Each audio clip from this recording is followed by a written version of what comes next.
Assalamualaikum warahmatullahi wabarakatuh. Selamat datang di Praktikum Geologi Minyak dan Gas Bumi, acara 3, Analisis Log Kuantitatif. Asisten acara Muhammad Fahran Fauzan Tanipanga dan Presidita Putri Milenia. Berikut adalah outline acaranya. Yang pertama tujuan, yang kedua alat dan bahan, dan yang ketiga adalah langkah kerja. Yang pertama tujuan. Analisis log kuantitatif bertujuan untuk memberikan pengetahuan mengenai cara menghitung fisil, porositas, dan kejenuhan air atau SW pada suatu reservoir dengan menggunakan data log sumur. Yang kedua, alat dan bahan. Jenisnya yaitu yang pertama, data log sumur, kegunaannya sebagai data utama dalam analisis log kualitatif. Yang kedua, kalkulator atau software yang digunakan untuk menghitung nilai fisil, porositas, dan SW. Kemudian picket plot yang digunakan untuk menghitung RW dan M. Yang ketiga adalah langkah kerja. Yang pertama adalah interval filtering, untuk menentukan zona target atau reservoir yang berisi hidrokarbon. Adapun beberapa zona yang perlu dihindari, seperti yang pertama, bed hole. Dijadikan memiliki nilai kaliper yang jauh lebih tinggi dibandingkan bit size. Yang kedua adalah coal layer. Dijadikan dengan nilai log GR yang rendah, resistivitas yang tinggi dan rapat, nilai log densitas rendah, dan log neutron yang tinggi, sehingga defleksi log densitas dan log neutron relatif ke kiri. Berikut adalah contohnya.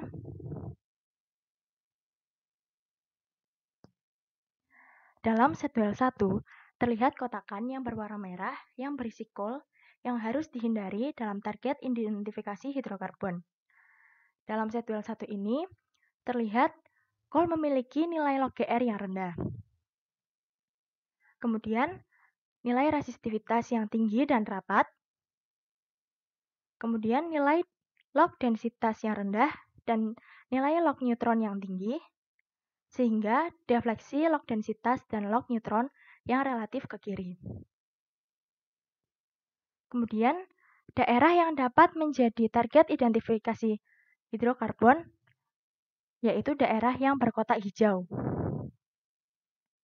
Karena berlitologi sen termasuk zona reservoir dan kemungkinan berisi hidrokarbon.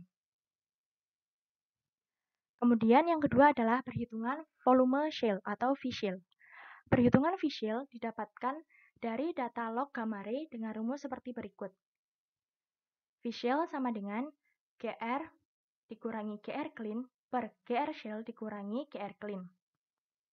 Dengan keterangan, V-shale merupakan volume shale dalam persen, GR clean merupakan nilai GR sen terendah, GR shale merupakan nilai GR shale tertinggi, GR merupakan nilai GR di setiap interval. Sebagai contoh, dalam log litologi ini, GR clean adalah yang bernilai 20. Kemudian GR shale adalah yang bernilai 190. Kemudian GR setiap interval, misalnya dalam kedalaman 5178 feet ini, yang bersimbol titik kuning, nilai GR-nya adalah 25. Kemudian, apabila nilai V-shale-nya kurang dari 20%, termasuk dalam clean sand. Apabila nilai V-shale-nya lebih dari 20%, termasuk shaley. Kemudian yang ketiga adalah perhitungan porositas total.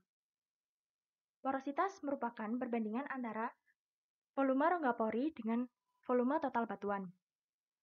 Porositas ini terdiri atas dua jenis, yaitu porositas total atau PT, yaitu perbandingan antara volume pori-pori total batuan terhadap volume total batuan. Kemudian yang kedua, porositas efektif atau PE, yaitu perbandingan antara volume pori-pori yang saling berhubungan terhadap volume total batuan. Kemudian, perhitungan porositas total itu dapat dicari dari log densitas, log neutron, dan log sonic. Biasanya, Porositas total merupakan jumlah porositas dari log densitas dan log neutron. Jadi, untuk rumus porositas densitas, yaitu PD sama dengan rho MA dikurangi rho B per rho MA dikurangi rho F, di mana PD merupakan porositas densitas dalam persen, kemudian rho MA merupakan densitas matriks batuan.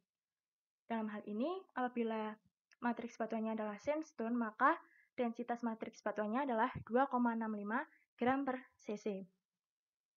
Kemudian, rho B merupakan densitas bulk dalam gram per cc.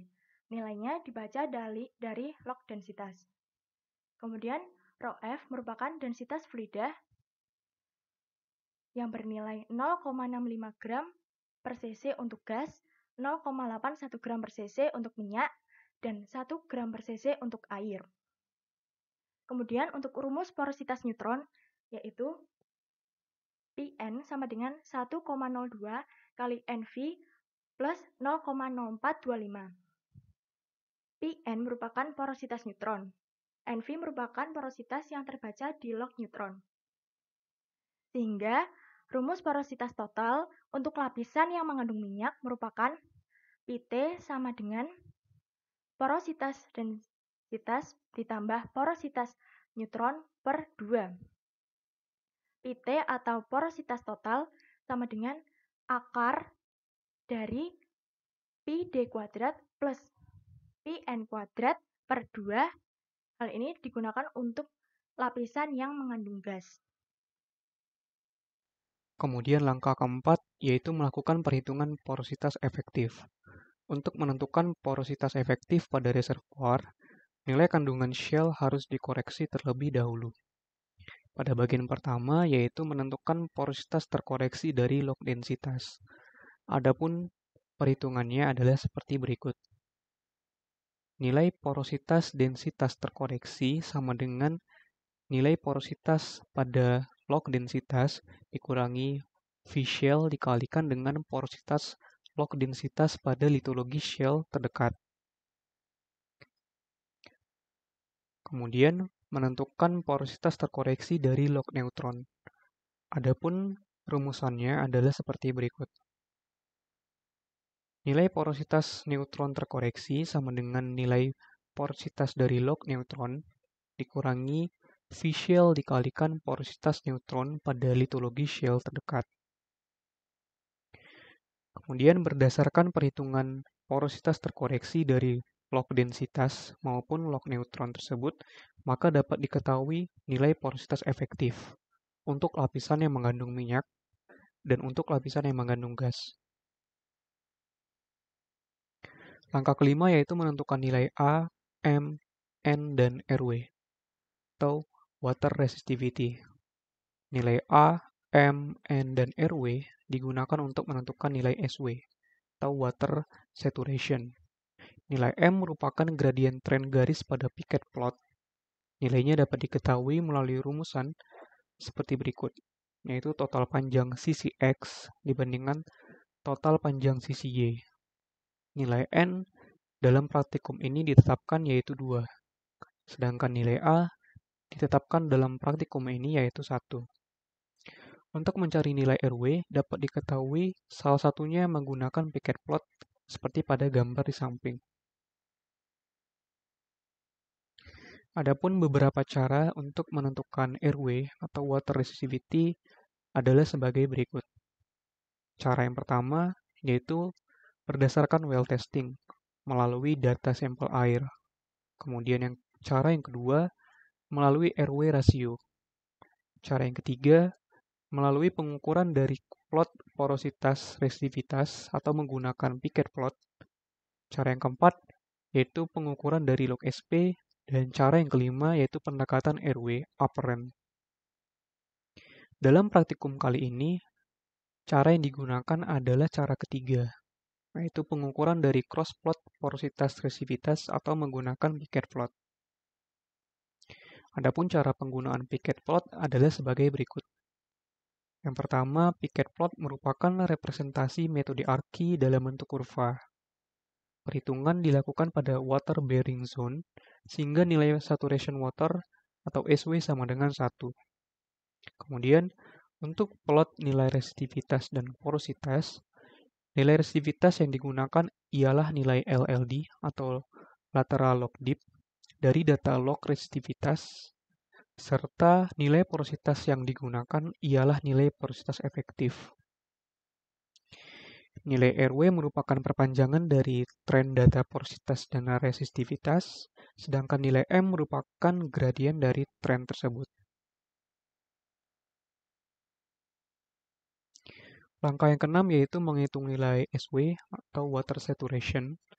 Perhitungan SW dapat dilakukan melalui beberapa pendekatan, seperti pada litologi Clean-Sand menggunakan persamaan Archi, kemudian persamaan Simon-Dux, persamaan Indonesia, dan beberapa persamaan lainnya pada litologi Shelly-Sand. Pada praktikum kali ini yang digunakan adalah persamaan Archi seperti berikut. Langkah yang terakhir yaitu penentuan cut-off hidrokarbon untuk menentukan pay zone. Penentuan pay zone atau zona yang mengandung hidrokarbon dapat ditentukan dari cut-off parameter SW. Angka cut-off-nya diasumsikan adalah sebesar 0,65. Nilai SW yang lebih besar daripada 0,65 diinterpretasikan sebagai zona air. Sedangkan nilai SW yang lebih kecil daripada 0,65 diinterpretasikan sebagai zona oil atau gas. Sebagai catatan, nilai ini merupakan sebuah asumsi. Setiap lapangan memiliki nilai cut-off yang berbeda-beda. Kemudian, sekian penjelasan dari kami. Mohon maaf bila ada kesalahan dari penjelasan video ini. Atas perhatiannya kami ucapkan terima kasih dan selamat bertemu di jadwal praktikum berikutnya.